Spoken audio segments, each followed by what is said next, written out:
Saban's VR Troopers was a show I watched a lot when I was a kid growing up in the 90s, when everything was advertised as extremely radical, on the edge and in-your-face awesomeness.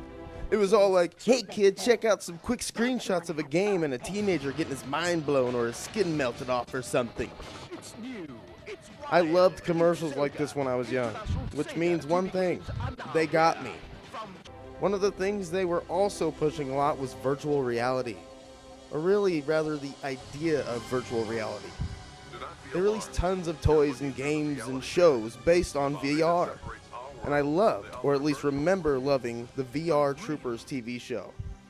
Going back and watching it now isn't exactly how I remember it though.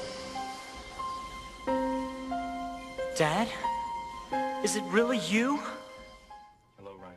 Of course I loved it only because I was a kid. Alive? It's a virtual. But how about the game on the Sega Genesis? Surely it can't be as bad as the show. I'm gonna check it out myself and let you know what I think. Let's start with the story. It gives you a nice little cutscene showing not so bad likenesses of the troopers. And I'm a big fan of the whole screen 16-bit image thing anyways. So it would seem Grimlord has sent an arcade game back to Tao's dojo, which ends up sucking Ryan Steele, JB Reese, and Caitlin in.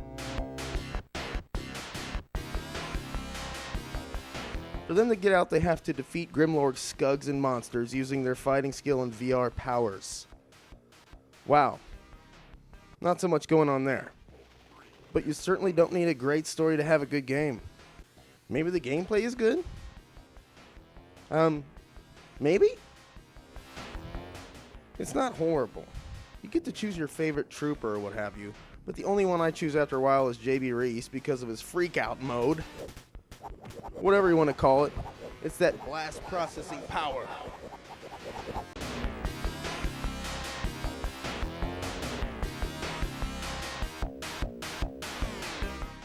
I do like the fact that you can set it to easy mode, which assigns the special buttons to X, Y, and Z,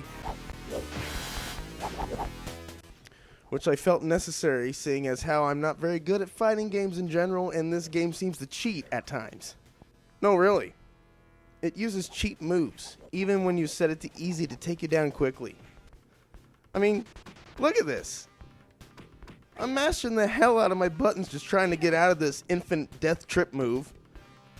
I was taken down several times before I realized I could cheat the computer myself.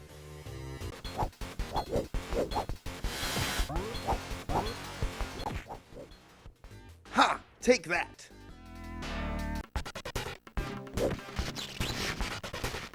And if timed just right, which isn't hard at all, I could just keep jumping and the enemies won't even show up.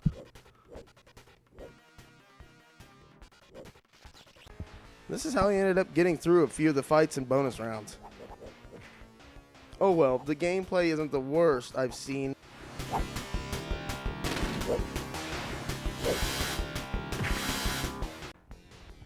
The graphics and music are something to expect from a quickly made VR Troopers licensed game.